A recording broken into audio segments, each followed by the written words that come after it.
好来，乡亲啊，继续来看花莲的二珠山，昨尾仔落大雨，下游的溪水涨大水，有一台吉普车被大水冲去，车顶有一对白仔囝，31岁爸爸的遗体，伫昨深夜找到，2岁小男童嘛伫早起找到，两白仔囝遗体是差300米远。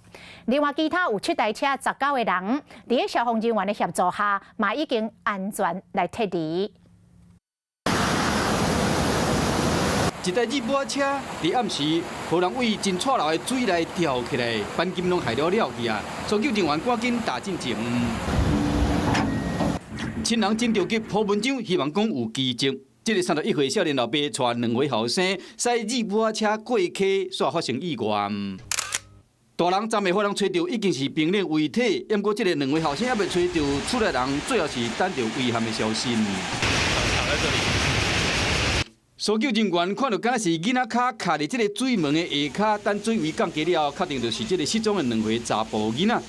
家属知影了后真伤心。代志发生伫昨尾暗5点外，花莲二珠山温泉，总共8台车21个人驶车出去佚佗。日本车对过溪进入需要登记入山的所在，下晡5点外。 过道了后，气流旺盛，涨大水，全队进行撤离，想要到这个少年的查甫人，甲这个2岁查甫囡仔过溪时，并且失联，车队搁调咧。相对伫暗时7点外，刚才找到这个失踪的查甫人，就是停车场的入口。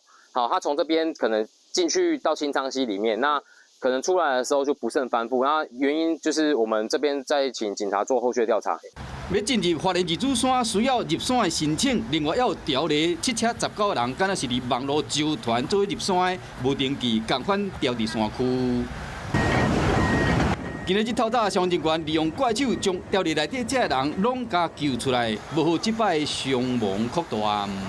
Hello， 我是雷亚，想要抢先掌握最及时的新闻资讯吗？赶快订阅、按赞、开启小铃铛，锁定华视新闻 YouTube 频道。